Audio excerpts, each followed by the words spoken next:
because there's just a ton of foods, especially in the American diet, to where we have no idea how many calories are in a very small space in terms of how much space it takes up on your plate, in your pocket.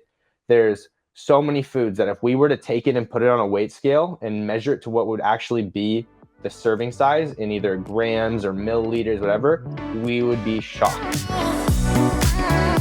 Live your best life while working on your health and fitness goals. We're here to make your journey fun and inspiring. Welcome to the V-Shred Better Body, Better Life podcast. What's going on, everyone? Vince here, back with another episode of the V-Shred Better Body, Better Life podcast. And today we have one of our V-Shred elite coaches, Alex Raubvogle.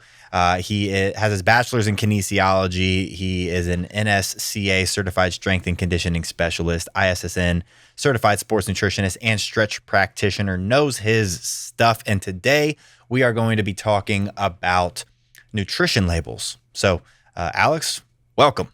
Glad to be here. Awesome. So I know I already introduced you. Give us a little background on yourself. Yeah.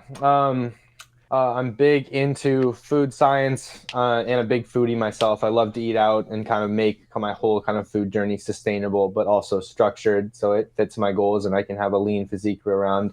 I used to do bodybuilding. I love to play soccer, and I grew up in Seattle and spent a lot of time in Utah where I ski almost every season. I'm really happy to be here and kind of dive into how to kind of attack a nutrition label. Big skier, huh?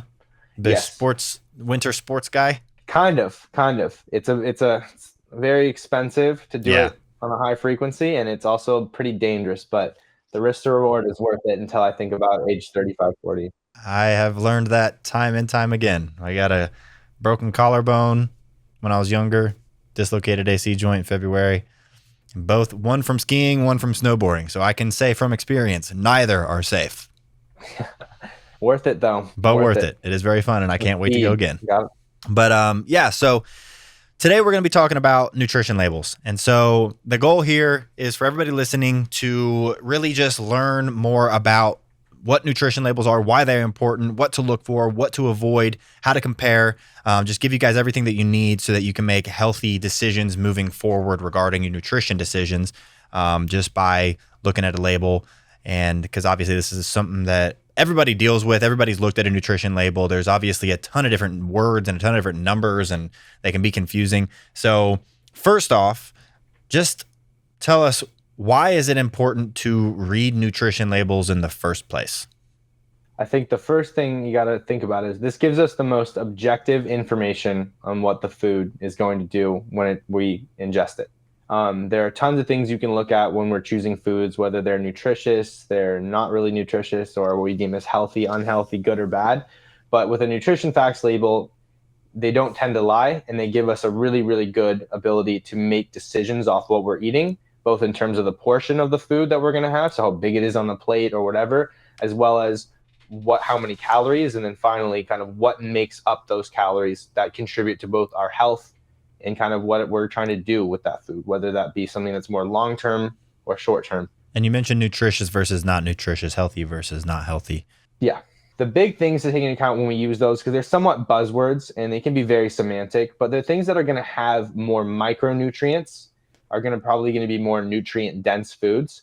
And I'd say a healthier food is probably going to have a good ratio between our macronutrients, which are our fat, our protein, and our carbohydrates.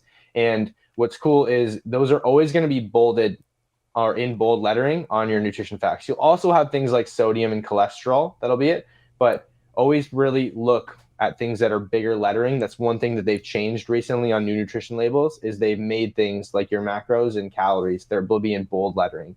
But when it comes down to healthy and unhealthy, I think that's a really subjective term to the individual and what's the person's goals, where I think a lot of it is the healthier things are just going to have those 3 macronutrients and have somewhat of a ratio that is going to be applicable to that person and what they're eating for the rest of the day. And how does reading a nutrition label, how does that contribute to like better health for somebody? I think it's an extremely important skill. One of the first things that I tell my clients to do when they're becoming more mindful about the foods they intake, especially if they're not going to follow a really strict plan, which people can do. I think it's important, but you can't do that for the rest of your life. You need to have good food choosing abilities. And a food label is the first thing I would look at if I was picking a food. From when I see it on the front of the box or something, or if it's on a shelf, I'm going to look at things that are on it, because that's what's ultimately going to help me make my decision. Is this good for me, or my goals, or my diet, or my health, or I'm eating this for enjoyment? And I think it gives you a very objective approach to what decision you're going to make, if you're going to take it and use it at some times or at a high frequency as well. But yeah, I want to have a question for you really quick is, do you continue to read all of your nutrition labels when you purchase foods, or do you like to pick and choose? I think it goes to what you said. It depends what it is. There's certain foods that I know are not healthy. If I am like I eat junk food, not all the time, but I do. And I have Oreos in my pantry right now, and I'm never gonna look at the nutrition label on an Oreo, because I know when I'm eating Oreos, I'm not necessarily sticking to my diet for that meal, or maybe even that day. Maybe it's something where I've been crushing it lately and I am just ready to have a day where I'm not thinking about it. And so there's certain foods that I'm not looking at it. And then there's certain foods that I am looking at it. If I am trying to find like like some sort of like energy bar, or like a granola, like I love like not the protein bars, but like the like trail mix, like types of energy bars to eat like between like either training sessions or before a training session, just something light. I'll definitely look at those nutrition labels. And there's specific things that I look at, but I want to get from you, what are like the key components that you look at when checking out a nutrition label? So I think a lot of it ties back into like the total serving of what you're having. Like if you're buying something in a box that's very light, very heavy, and kind of you have to think about it from an applicable approach. Like, am I going to eat this whole thing, or I'm going to eat half of it? And where I'm going is look at your servings, how many servings are in it. You'll often see something per container or per bag or whatever it is, whatever receptacle. That's one thing I look at. And that is one thing that's not in bold that you should always look at. It's always going to be right under where it says nutrition facts on the top. And from there, I think the big two others are, you got to look at how many calories, and then your macronutrients. So your protein, your fat, and your carbohydrates. The servings and the serving size also play a role, but that is much more of a thing where that's the second thing I would probably look at once I've already chosen a food that aligns with how many calories I want to eat and the macronutrients that are in those. But I think servings per container is super, super important, because it's going to show often how dense something is per serving. When you look at the amount of servings that you have in the entire space it takes up, and then the total amount of calories when you multiply the amount of servings and the calories. That's a really, I think, overlooked thing. That's one of the first things I would look at if I was starting a diet journey, especially. Why do you think that is such an important thing to look at, the serving size and serving density? I think because there's just a ton of foods, especially in the American diet, to where we have no idea how many calories are in a very small space in terms of how much space it takes up on your plate, in your pocket. There's so many foods that if we were to take it and put it on a weight scale and measure it to what would actually be the serving size in either grams or milliliters, whatever, we would be shocked. Like, I think cereal is a phenomenal example. One serving of cereal in a bowl looks measly and depressing. Most people have 2 to 3 to 3.5 when they're doing that. And that means they're having, normally I think cereal is around 140 to 200 calories a serving. We think we're getting that if we're just pouring it and be like, oh yeah, that's about a serving. We're sometimes getting way more. So I think that's really important to look at the servings, because it's going to give you more of a approach on how many calories you're going to tend to consume realistically if you want to be full, or you're using this as a meal or a snack.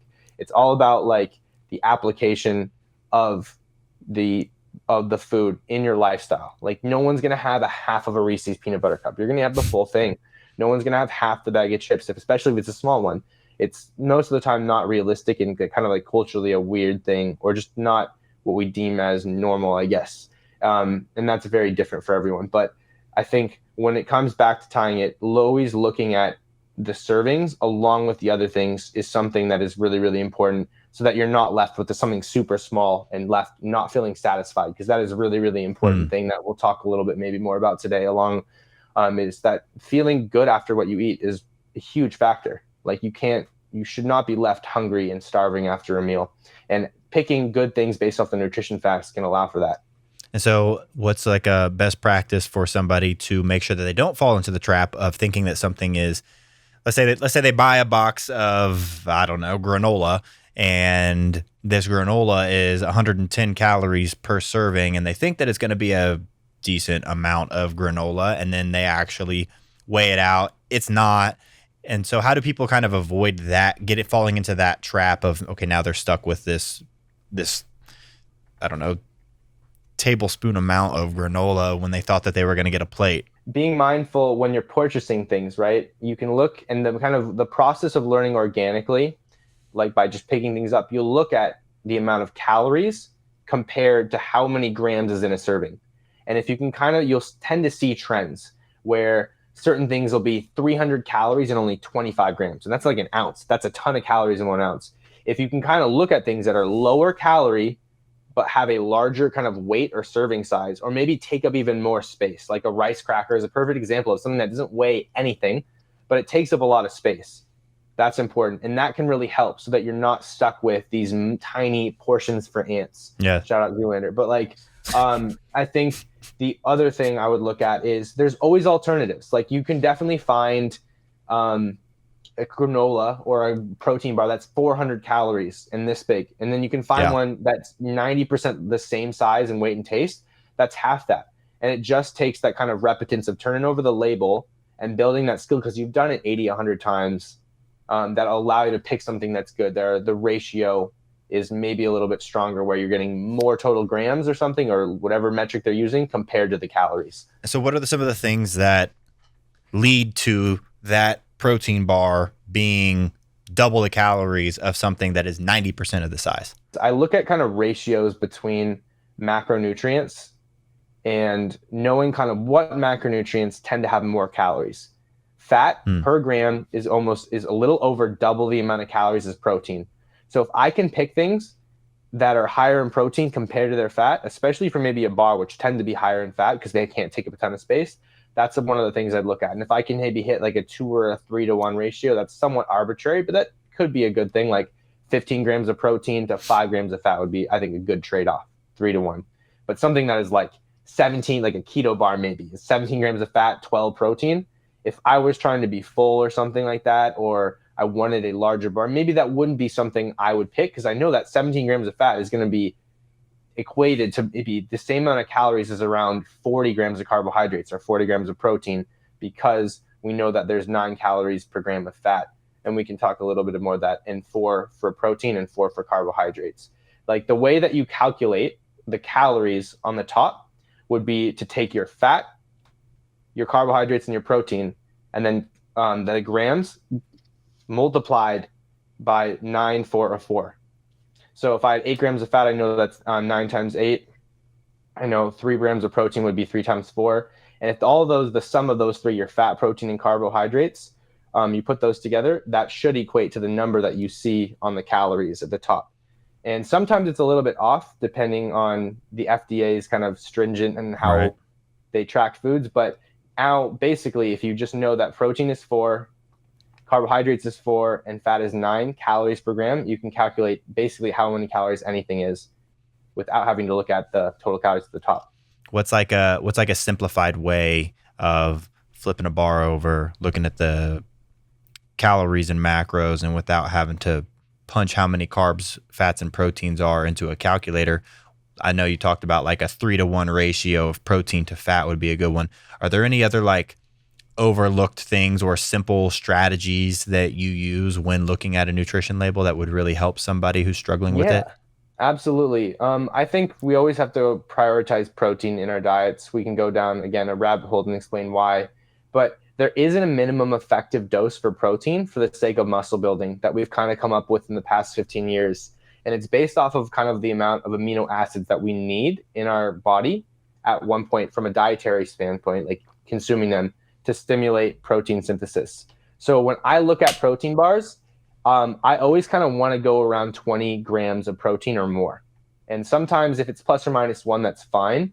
But we're learning that kind of a minimum effective dose is in and around that 20 to 25 grams in terms of a serving size of protein at a time if we want to build muscle in a snack or a meal.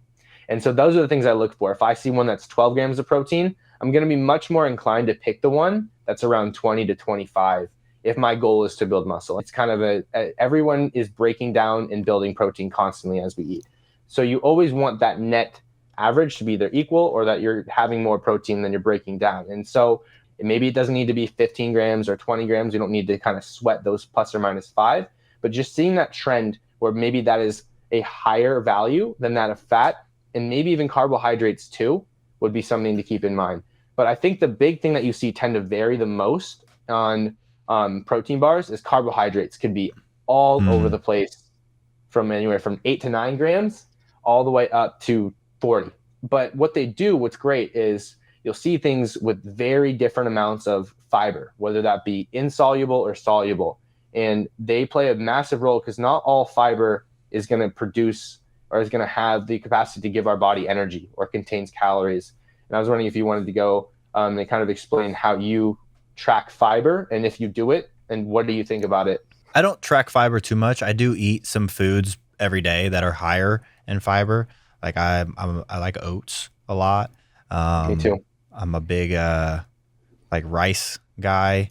Potatoes. Like I like a lot of the but like the issue is like I don't eat vegetables, and so like I'm not getting a lot of the fiber that you get from the fibrous carb sources. So like if I am, and it all depends on like where I am that day with, because I'm not a big protein bar eater, to be honest. I can't tell you the last time I had a protein bar, because generally I'll just go for like a shake or something like that. But when it comes to fiber, I think for most people who are not eating any kind of balanced diet, they're usually not getting enough fiber. And I think that's probably a big one to look at. And the other thing is like, you talk about like how the amount of carbs can vary drastically on a nutrition label. But I would say that if the majority of those carbs are from fibers, that's much better than something that's going to have a bunch of carbs that there's no fiber anywhere on that label, because that fiber is going to help you with multiple things. It's going to help you with digestion. It's going to help you with feeling more full. It's going to help you with just feeling better because you're not probably getting that that like blood sugar spike that you would get from those more simple style of carbs. So I feel like for a lot of people, fiber should definitely be something that you're looking at because you're probably not getting enough. And so if you don't know if you're getting enough fiber, my thing is you're probably not. And so I would say be looking at that for sure. And maybe you have a similar take on fiber. Yeah, absolutely. I think most people don't get enough. I think the recommended is around 30 to 40 grams a day for men and women. And most people get maybe half that unless they have that's a lot for most people. Yeah. Like a fiber one bar is like somewhere from 6 to 10 grams of fiber. So you need to have like 4 or 5 of those a day. That's a ton of calories. But yeah, fiber is phenomenal. And again, I think you touched on one thing you said, it helps you stay more full. And that is a super important variable, I think, for a lot of people that are on their diets is feeling satisfied. Like we talked about things that are really dense in calories that are small, you're not going to feel satisfied. Yep. Fiber can really help you feel satisfied without adding all those calories. Yeah. So we talked about like macros on a nutrition label, and we talked about prioritizing protein, right? And then we talked about how carbs can vary, and then fats can obviously vary as well. And you talked about how you generally go for something that has a high protein to fat ratio. How do you determine what is going to be a better option based on the 2 macros that are not protein? Gotcha. So I think, again, I look at the total calories of the thing I'm eating too. And then I look at, if I have a goal in mind, I always know how many calories I need to eat per day. If that's a weight loss goal, a weight gain goal, or maintenance. I look at that total amount of calories of my food compared to the amount of total calories I have of the day. And I think about it, right? Like if I have a muffin or something that's 500 calories and I only have 1,700 calories today, and that is a snack for me, that ratio of 5 to 1700, that's almost over a third of what I should be eating per day. That's not worth it. That's one of the things I'm focusing on, along with, like I said, and I'm looking at that food. If it's super high in things like carbohydrates and fats, things that I know I can manipulate day to day, especially if I'm on a carb cycle, that's one thing I'll look to have at least, I'd say, under per snack or meal, a third of my daily calories. Because I'm a guy, and everyone's different. I have 3 meals per day. So I look at things in thirds. If I'm having over a third of what I can have in calories each meal in just a small snack or something like that, and it's primarily those other 2 macronutrients, I'm probably not going to choose it if it's not high in protein. But I don't really have a generalized number for fat and carbohydrates. It's more of that ratio in between what my goals are for my daily calorie intake that I'm factoring in. And this is where it can become totally analysis paralysis, and we focus way too much on ratios. But all I think it really ties back to is this also a food I'm going to eat really frequently when I'm making these and I'm now analyzing it? Then maybe I'll go deep into like the ratios. But if it's a one-off, like again, if I'm having a cupcake here and there, or I have like Oreos or something like that, I don't care too much about it.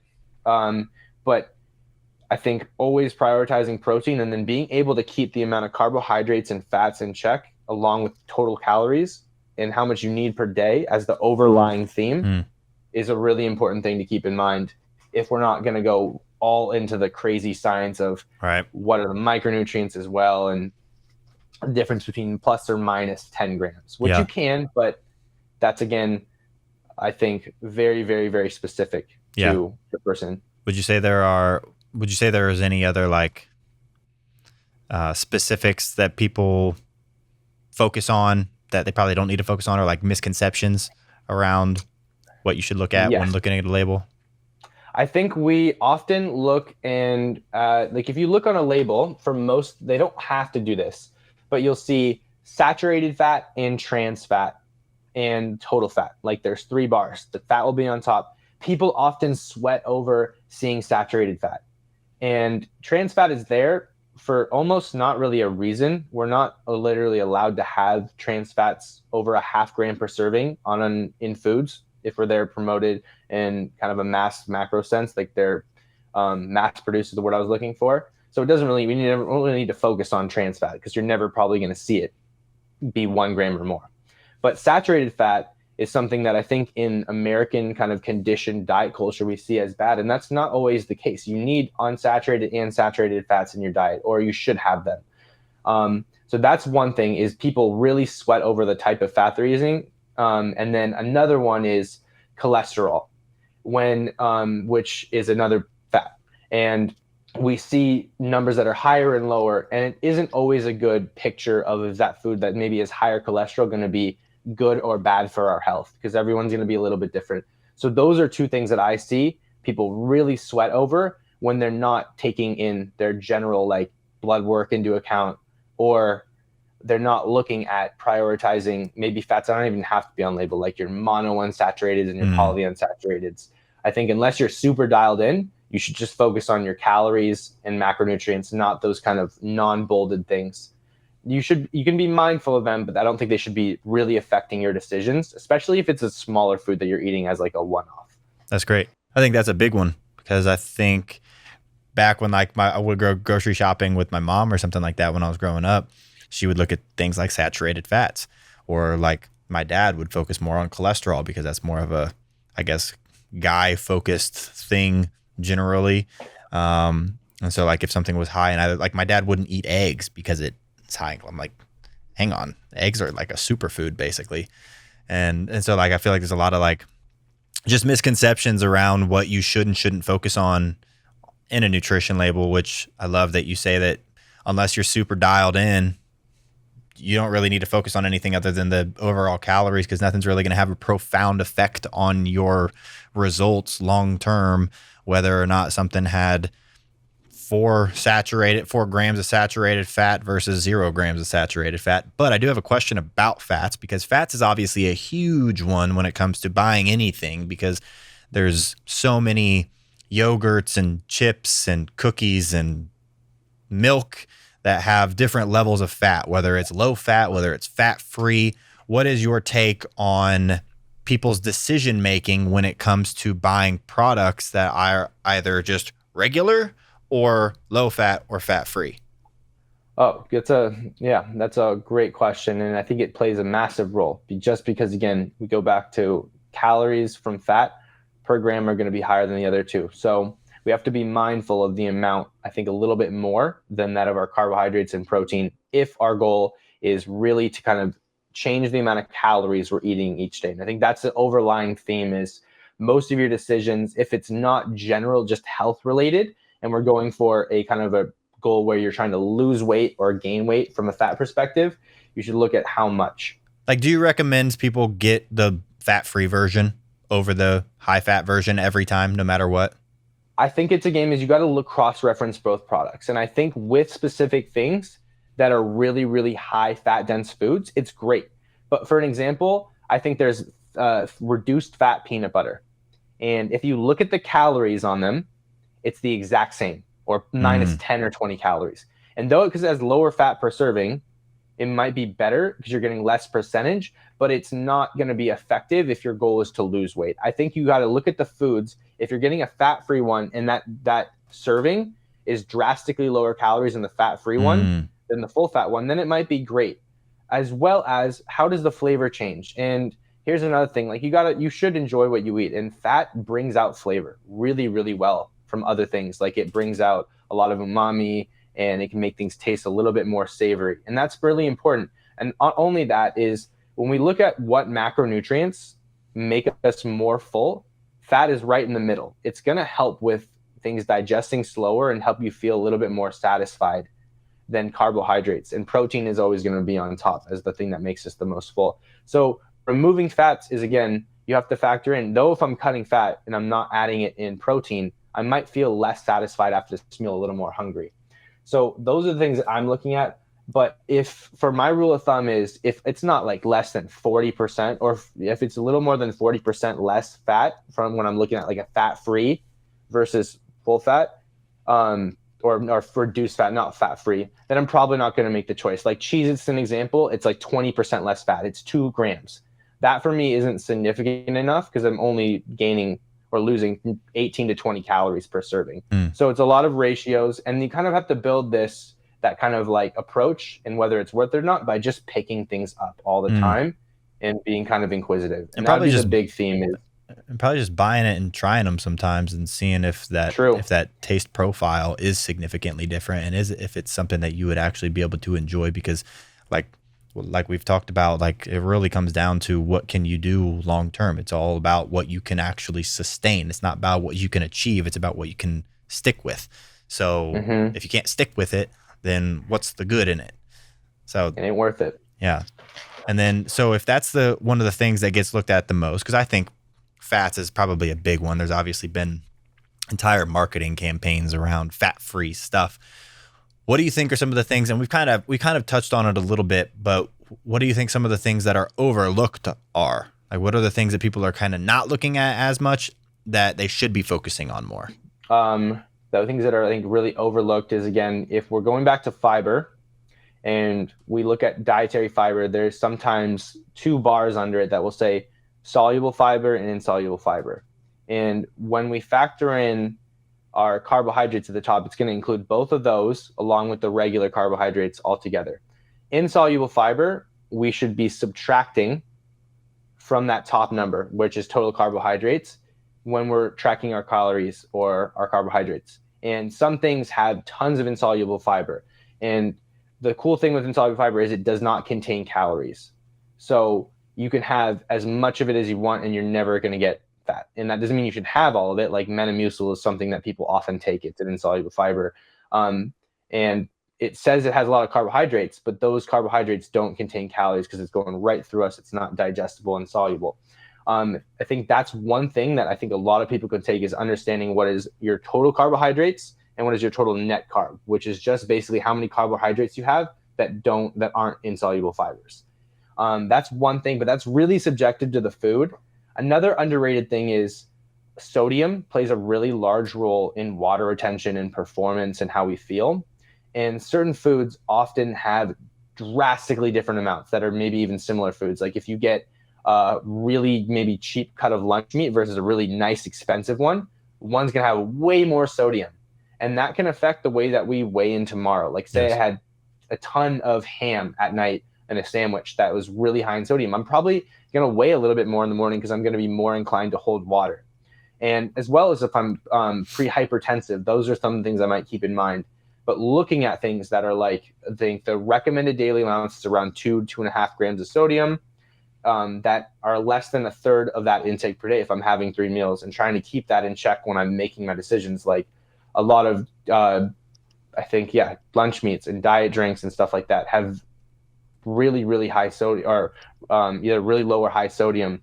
And those are the things that people aren't really focusing on when they want to see a scale decline. And as well, you have to, it doesn't mean you shouldn't eat them. It's just you need to be mindful of how they might affect your weight. I think that's one really underrated one that I see a lot of people have a crazy kind of emotional response to high sodium because of the way it makes them retain water, which is by most cases not a bad thing. Yes. In the short term. No, that's actually one thing that I have learned, and more recently, I guess. I always tried to avoid sodium when I was in my bro science days because I wanted to be lean and dry all the time. And now I drink salt in the morning.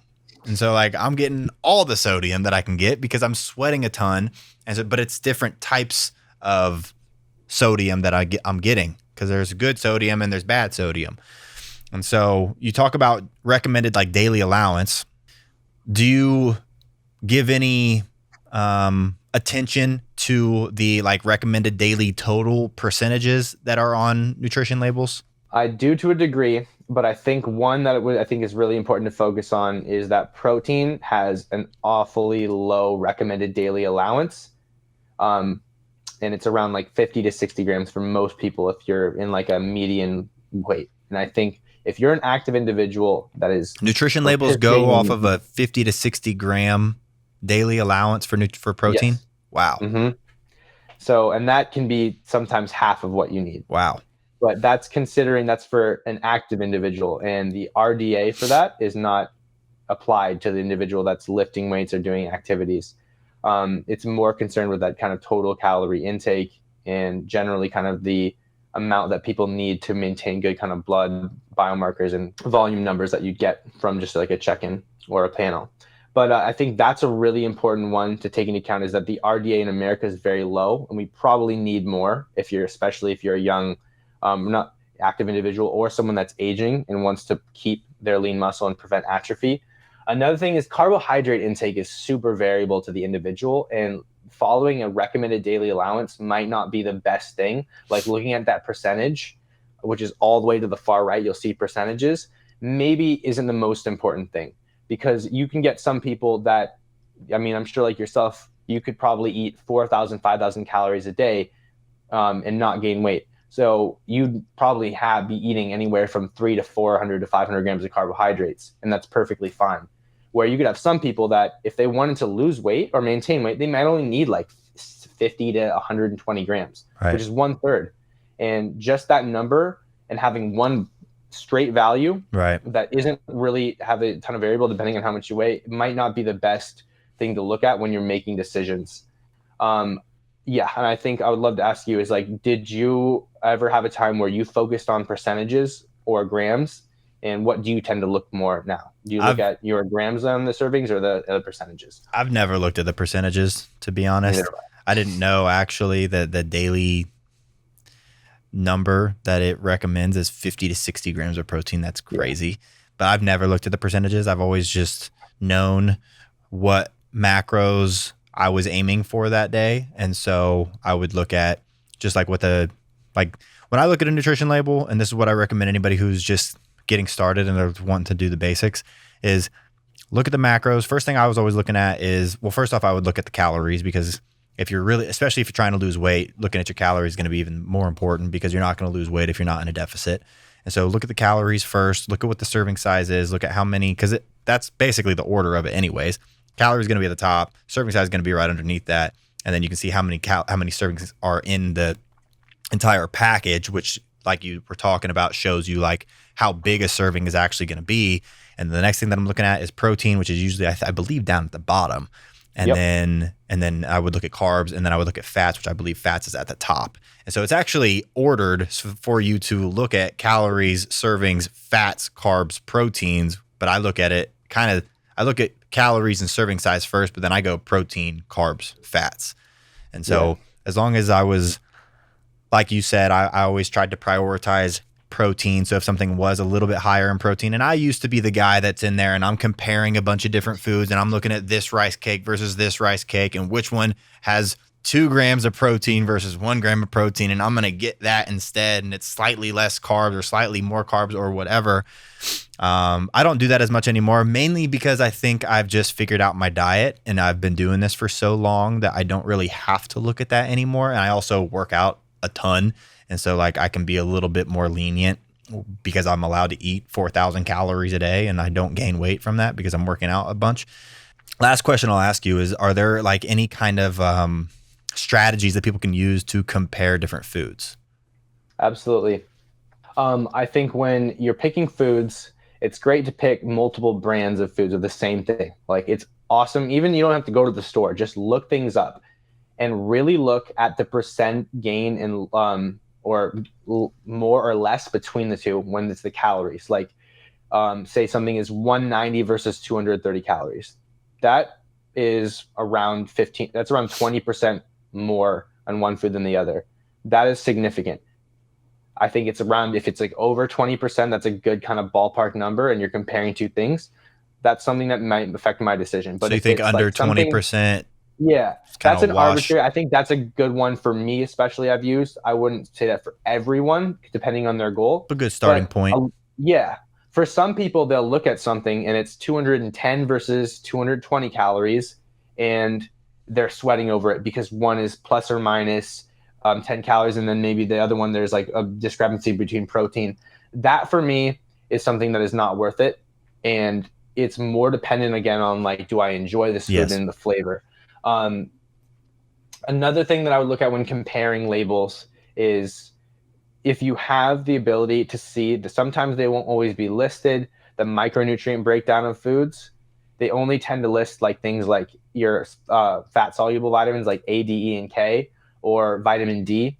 If you can find things that have good, and this is right at the bottom of the label, below this big black bar under your protein, you'll see some of the micronutrients.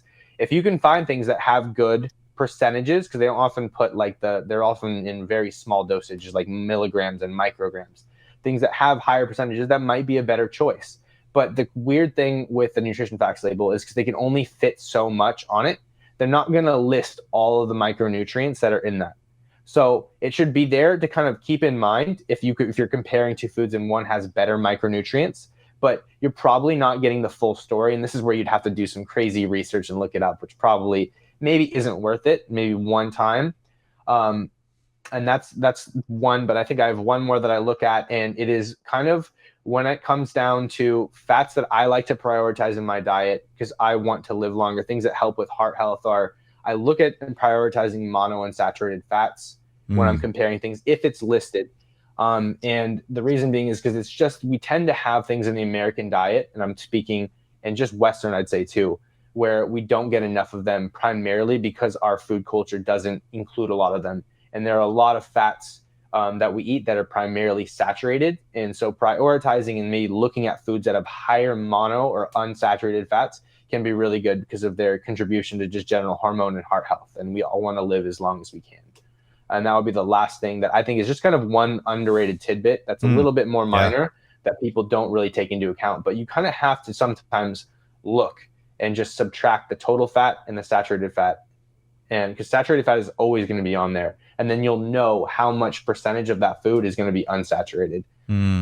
So if it's not on there, you can just basically figure it out yourself, because the only thing left after saturated is the unsaturated. It's going to be exactly. And trans fat is there too, but it's not. You're like never you said, it's too low. Yeah. I also didn't know that. That's interesting. But no, I think that's a huge one, because those are very, very easy things to do, but not anything anybody ever tells you to look at because people are too focused on carbs and calories. Yeah.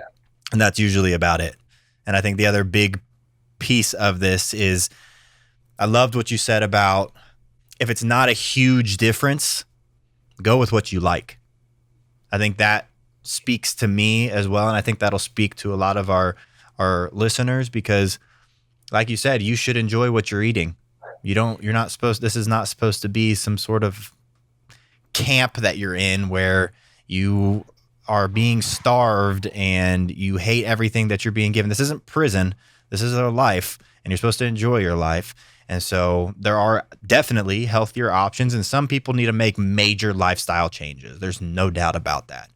But that doesn't mean that I live a very healthy lifestyle. I enjoy the hell out of my life. And I eat good food, and I think everybody can eat good food. They just have to go about it the right way, and they have to make sure that all those good foods that they are eating are in moderation. And also, a lot of people don't realize that they do enjoy healthy food. They just never tried them. That's another big thing. Well, cool.